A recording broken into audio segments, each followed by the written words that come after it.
అసలు చంద్రబాబు నాయుడు గారి పాలనలో రాష్ట్రానికి ఆదాయాలు రావడంలా, రాష్ట్రానికి వచ్చే ఆదాయాలు తగ్గుముఖంలో ఉన్నాయి.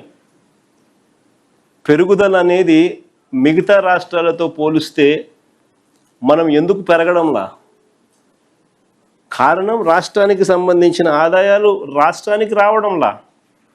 రాష్ట్రానికి సంబంధించిన ఆదాయాలు పక్కదో బట్టి చంద్రబాబు నాయుడు గారి జోబిలీకింత, ఆయనకు సంబంధించిన ఎమ్మెల్యేలకింత, ఆయనకు సంబంధించిన బెనామీలకింత అందరూ పంచుకుంటా ఉన్నారు. దోచుకో పంచుకో తినుకో అన్నట్టుగా. రాష్ట్రానికి సంబంధించిన ఆదాయాలు ఇసుక తీసుకున్నా, మట్టి తీసుకున్నా, సిలికా తీసుకున్నా, లాటరైట్ తీసుకున్నా, గ్రనైట్ తీసుకున్నా, లిక్కర్ మాఫియా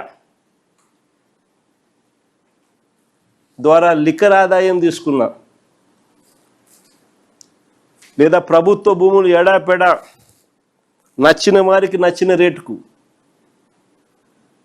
ఎడాపెడా అమ్మే పరిస్థితి తీసుకున్నా, ఇలా వనరులన్నింటినీ కూడా దోచేస్తూ ఉన్నారు. కాబట్టి రాష్ట్రానికి సంబంధించిన ఆదాయాలు రాష్ట్రానికి రావడంలా.